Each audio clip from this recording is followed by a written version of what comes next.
Theo Hahn is a writer, graphic designer, and food nerd.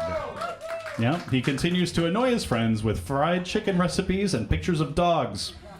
Some of his work can be found at the83k.substack.com. Right now, he can be found on this stage. Theo, are you sure?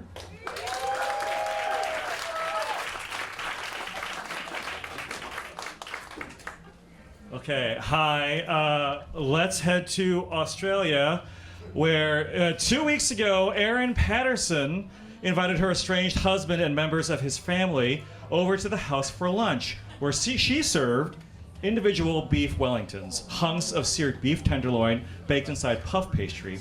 If you've ever made a beef Wellington, you know that before the puff pastry goes on, a smothering of duxelles, a mince of mushrooms and alliums, covers the beef. The mushrooms Erin decided to use, in this case, were not shiitake or morel, but Mantita phalloides, otherwise known as the death cap. As little as half a mushroom has enough toxin in it to kill a human.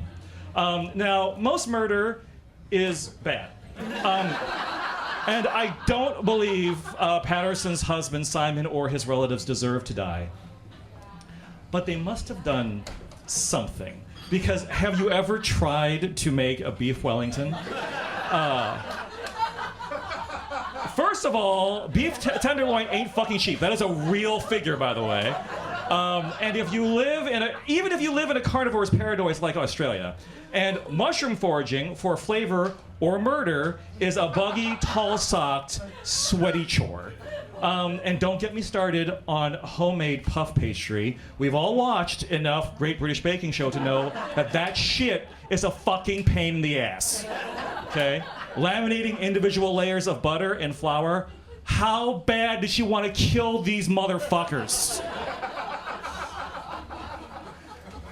Listen, I love my wife, okay? And I am 100% sure that I want her to love me forever. But faith in the strength of a partnership is one thing. Taking it for granted in the way I believe Erin Patterson's husband did to the point where my wife gets pissed off enough to flavor my chai with arsenic is another. Don't phone that shit in, kids. Just ask Simon Patterson and his family. Wait, you can't. Most of them are dead. Thank you.